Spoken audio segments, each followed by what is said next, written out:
We're delighted to be joined by the Sage of McLean, Syndicated columnist, and really, I think, bright light.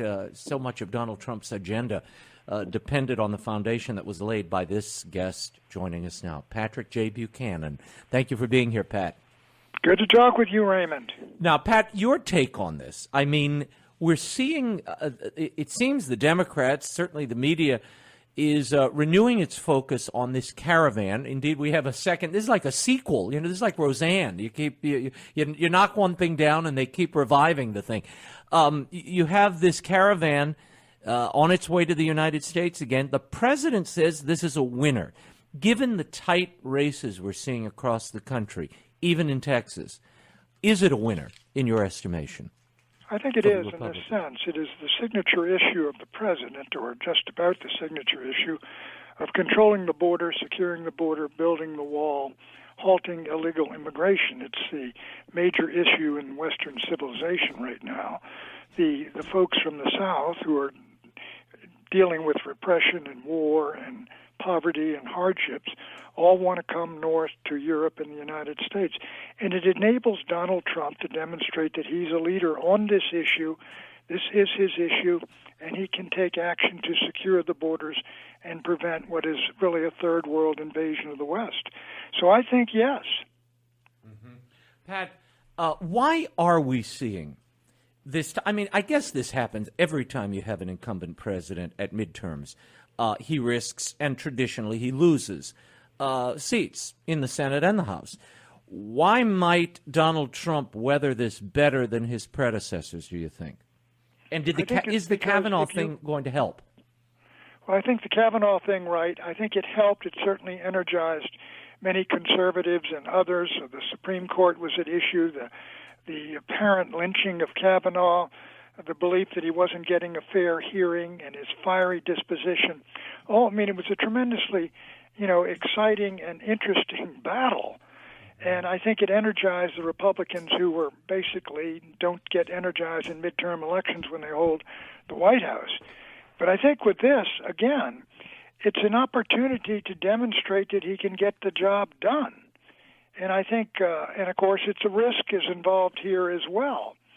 So I think Trump is taking it as an opportunity. And you heard him last night, you played that segment. I think he believes it's a golden opportunity for him to show he can do exactly what he promised to do. And he's got a good record of keeping his promises. Yeah, well, with this economy, which we're going to get into later, I mean, I think sometimes Americans get swept up in the emotional moment or the headline of the moment, and they forget government and presidents have very limited powers and purposes. And it really is to ensure mostly our security and then to give us a playing field where we can wrest opportunities and grow into prosperity as a country. That's their primary jobs. And when we start looking to these side issues, whether it be, Trump said something, saluted a guy who body slammed a journalist, and he's now equal to the Saudis cutting a journalist to ribbons. Your thought on that, the emotional play that the Democrats are trying to use in this midterms, might that be effective, given the discontent out there? Well, I think in my view, the Democrats have no agenda. I mean, the economy is in very good shape, extremely good shape, unemployment under 4%. But when the economy is good, the economy is usually not the issue. Something else becomes the issue.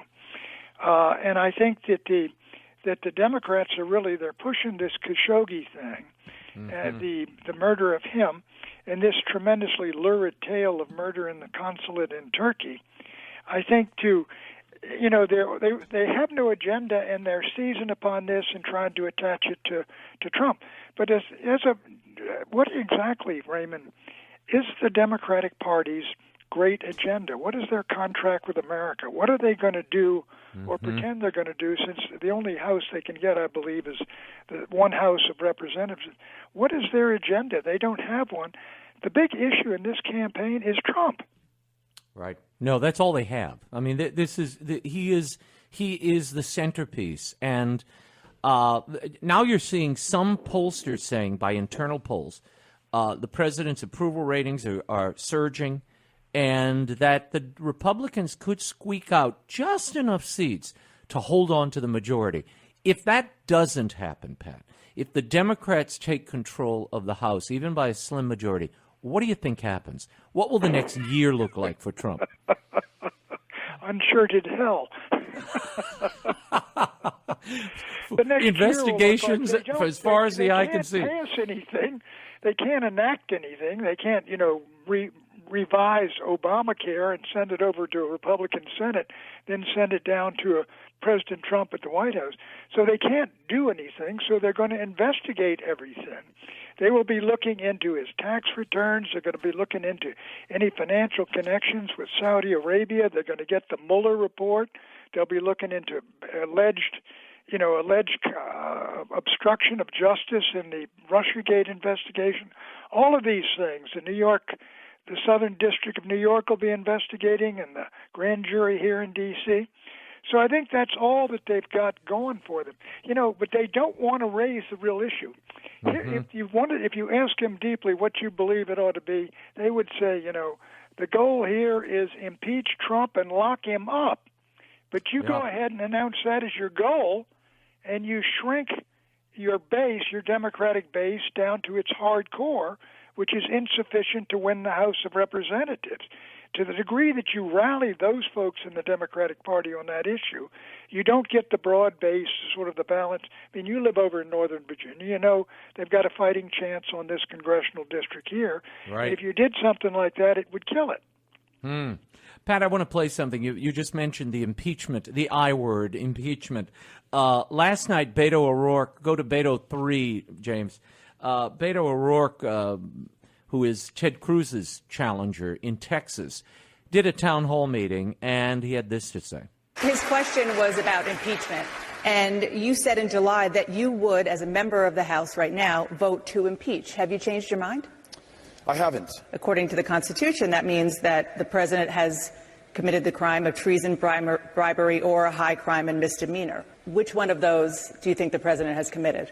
I would liken impeachment to an indictment. There is enough there to proceed with the trial for a full vetting of the facts and to make the best informed decision in the interests of this country and our future. Your reaction to that, Pat, does that help him and help Democratic candidates across the country? I still didn't hear the charge he was exactly. He dodged it. Does that help? No, it doesn't help Beto O'Rourke, and Beto's got his own problems. He's 9 or 10 points down with $62 million in the bank, I think. Mm-hmm. But no, I don't think it helps him. I think what Beto O'Rourke, it seems to me, he's running sort of hard left, or very far left for Texas, of course, and far left for the Democratic Party. I'm beginning to wonder if he doesn't see himself as Abe Lincoln, who lost the Senate race in 1858 and came back to win the presidency in 1860. Yeah, well, aside from height, there's very little commonality there, Pat. I think I don't remember Honest Abe on a skateboard, but maybe I missed that chapter. Your final thoughts, Pat. I'm going to corner you and put you on the record here. Do you think the Republicans hold the House and Senate going into these midterms? Where do you think the populace is right now? The people out there who elected Trump. I think overall that you would have to say that the Democrats are probably going to get the 23 votes to take the House. I mean, that would be a dramatic victory of the part of Republicans. And I think the Republicans are favored by even more to hold on to the Senate. They've got to lose a number of races where they're ahead right now to lose the Senate. Mm-hmm. So I would say it's going to be a Republican Senate dealing with Supreme Court and nominees and appellate court nominees, and it could be a Democratic House with all these investigations and all the rest. But I don't necessarily believe that it's a bad thing to have Nancy Pelosi's crowd in charge of the House and doing all these things with the American people. I don't think are going to be enthusiastic about, especially if they've got grave foreign domestic problems. Mm-hmm. Pat Buchanan, always great to hear from you. Thank you for joining us, and we will be in touch. Okay, you take it easy, Raymond. Thank you, Pat.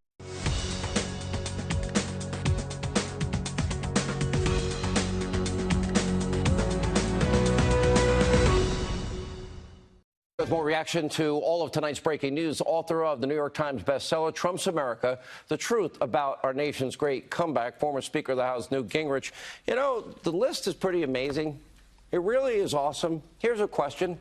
Are we better off as a country than we were just 2 short years ago? With 4 million new jobs, 8 million fewer Americans in poverty on food stamps. Let's see, a path to energy independence, $3.5 billion on a border wall, North Korea, Iran. I don't know. I think on security, economic issues, records in 14 states, record low unemployment, African Americans, Hispanic Americans, Asian Americans, women in the workforce. I think we're better off. But what do you think? Well, I think we're better off, but I don't think that's what this election's about. This election is a life and death struggle with a left-wing movement which wants to radicalize America. You know, you're happy that there are more people at work. That took people off of food stamps. It meant they were no longer dependent on government. So if you're a left-wing Democrat, that's actually bad, not good. I know it's hard to believe, but I have a prediction for you. Sometimes politicians and their consultants and everybody does all this planning, and then history just picks things up and changes everything. I think 2 words are going to define the 2018 election in the next 3 weeks. One is Kavanaugh, and the other is caravan. And the combination of anger over how the left smeared, engaged in character assassination, lied, used bullying tactics with Judge Kavanaugh is going to be one part of this. And the degree to which the left is eager to have 3,000 people in a caravan cross the American border, break American law, recognizing that if that happens, the next caravan will be even bigger, and the caravan after that will be even bigger. And I think the American people are going to reject both the way they treated Kavanaugh and the way they are dealing with the border. And I think those will end up being the reasons the Republicans keep the House and dramatically increase the number of senators they have. Mr. Speaker, elections are usually about peace and prosperity. And I'm looking at the economy, by every measure we're doing better. This is what I hear from the Democrats. Impeachment, but don't say it. Open borders, but don't say it. Want their crumbs back. They want Obamacare, and they want endless investigations into Trump. I don't hear one thing that they're running on that would benefit the American people. Obamacare, a disaster. Well, I mean, if you look at their proposals for government-run health care, which would be impossible to pay for, would bankrupt the system, crush the entire health care delivery system, and destroy Medicare. If you look at all those things, you have to wonder, I mean, what are these people thinking? And yet, Democrat after Democrat has signed up for a program which I think is absolutely would collapse Medicare and absolutely would eliminate all of the employer-based insurance systems, which is what Bernie Sanders says he wants to do. He wants to force you and me and everyone else into a single government system that he gets to define. Let me ask you this. I look at, and I'm very hopeful. I think there's a really good shot. Rick Scott, a great governor. I think he will win the Senate. I really feel confident in the people of Florida. I really believe that Josh Hawley will win, who we just had on from Missouri, as Claire McCaskill's been exposed, and the same with Marsha Blackburn after Bredesen has been exposed. And I'm hoping Dean Heller, latest polls have him up. He's always in a tough race in Nevada. And I think John Tester is in trouble in Montana. Heidi Heitkamp is down double digits, as she should be in North Dakota. Joe Donnelly in Indiana. I think we can win every one of those races. The only thing that worries me tonight, I don't know about the House. We don't have a big margin there. Well, let me add to your happiness. I think we have a real shot in Minnesota. I think we have a real shot in New Jersey. So the Senate could become, if you remember, in 1980 when I was working with the Reagan team, we ended up picking up 12 Senate seats, one control of the Senate. Nobody expected it. And we picked up 12 Senate seats in one night. So this could become a big blowout. The House is a little bit of trouble, but I think what Kevin McCarthy's done in introducing a bill to gain control of the southern border, and I would urge Kevin to challenge Nancy Pelosi to a national debate. Let her defend the total failure to control the American border, to protect American sovereignty, to draw a line in the sand and say no more, to welcome caravans and all sorts of deliberate effort to undermine the American system. And let Kevin explain the bill he's got that he wants to bring up in December that controls the southern border. I think if the choice is that clear, if over here you've got sanctuary cities, MS-13, fentanyl, opioid deaths, all the different things the Democrats seem to accept, and over here you have a party dedicated to protecting you, protecting your family, protecting your neighborhood, I think we'll do just fine election night. You vote for any Democrat in the House, you are voting for Pelosi. You vote for any Democratic senator, That's right. You're voting for Schumer. It's that simple. Mr. Speaker, very great analysis tonight, right on the money. Thanks for being with us.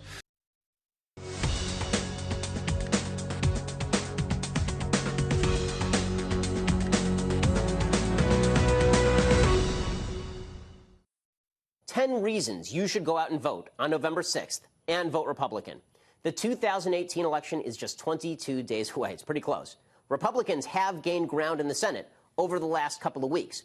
In the House, however, Republicans still trail badly. A new CNN poll has Republicans down 13 points in the generic congressional ballot, and even the more optimistic Economist poll has them down 6.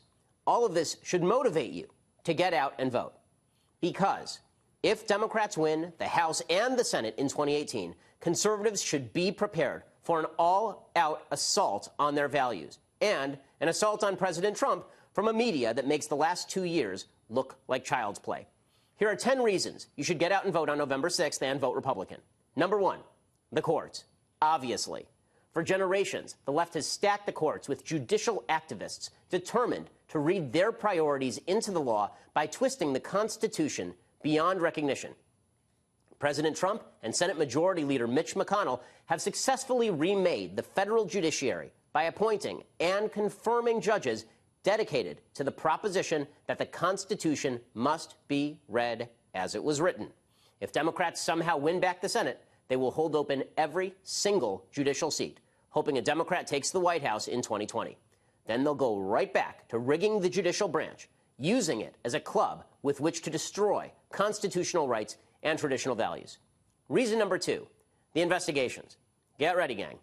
Democrats have already pledged investigations into every aspect of President Trump's life. They will subpoena every member of government they can get their hands on.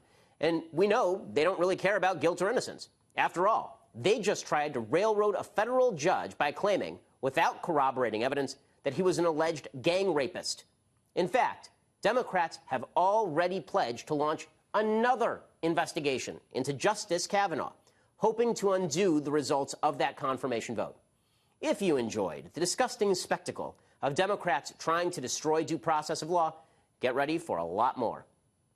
Number 3, impeachment.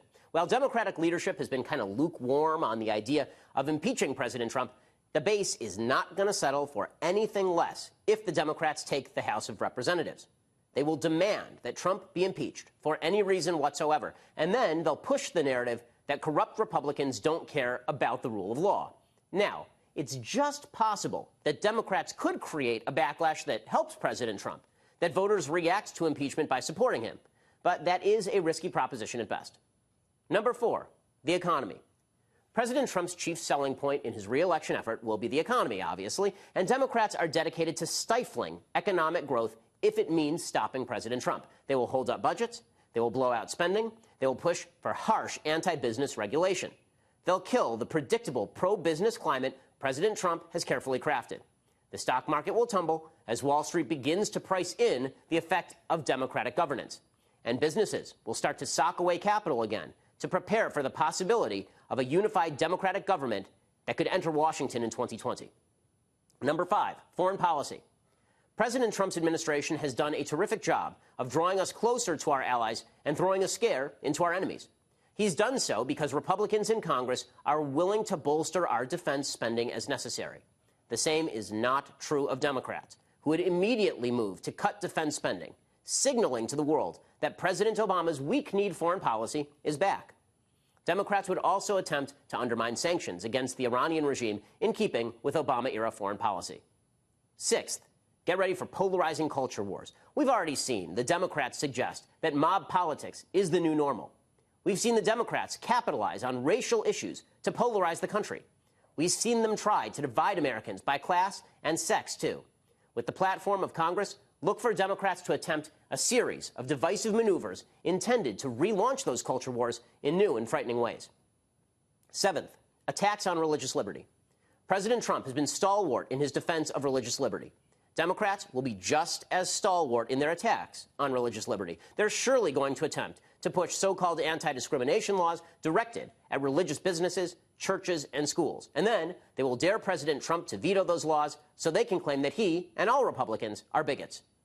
8, the twisting of social media. Now, Democrats have made a habit of threatening our biggest social media companies with investigations and regulations should they fail to crack down on conservative perspectives. Democrats, angry as all hell that Hillary Clinton lost in 2016, blamed companies like Facebook for so-called fake news and attributed Hillary's utter incompetence to the impact of Russian bots. Democrats don't actually believe any of that, but they've frightened social media companies into cracking down on free speech, as a leaked report from Google to Breitbart News showed this week. Social media companies are deeply afraid of Democrats punishing them for failing to target conservatives. Don't be surprised if those social media companies escalate their efforts to do just that. 9, radical growth of the Democrat media complex. Listen, we already know that the mainstream media institutions are dominated by Democratic supporters. And we know that those Democratic supporters will parrot pretty much any talking points the Democratic Party pushes out. But with Democrats in power, pushing every line of attack simultaneously, the media's never-ending fire hose of anti-conservative propaganda will merely widen the nozzle. If you're worried about media bias now, wait until Democrats control Congress and put President Trump in their sights with the power of law. 10th, mob rule. Democrats believe they have to lash out in anger in order to win in 2018. If they do win, they'll double down on that anger, hoping it carries them to victory in 2020. Did you like those mobs invading the Senate and the steps of the Supreme Court? Are you enjoying top Democratic officials nodding and smiling at crowds harassing Republicans in restaurants? Get ready for much, much more. The only way to shut down the Democrats' new mob rule strategy is to stop them cold at the ballot box. In 2016, Hillary Clinton lost the presidency because Democrats didn't show up to vote. They simply assumed she'd sweep to victory. They were wrong. Today, Republicans feel optimistic after the confirmation of Brett Kavanaugh, which is understandable. I do too. But that optimism should not blind us to the importance of voting on November 6th. This Democratic Party is more radical than ever. They've embraced a nastier vision of politics than ever. But that does not mean they are fated to lose. Your vote matters. Your vote counts. Get out there on Election Day and ensure that the Democratic Party of Nancy Pelosi and Chuck Schumer and Hillary Clinton aren't allowed anywhere near the levers of power. It's been an honor and a pleasure being with you on the Fox News airwaves over the last month. Thank you for your viewership. And remember, the fight for America's future is never over.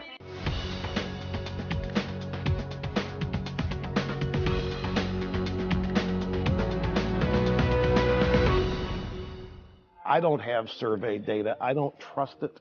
It hasn't been right consistently enough for me. The people doing these surveys desperately want Trump gone. I don't know how they can take that out of their work. I don't believe in pure objectivity, so I distrust. If I put you on the spot, prediction. We hold the House and we increase the Senate.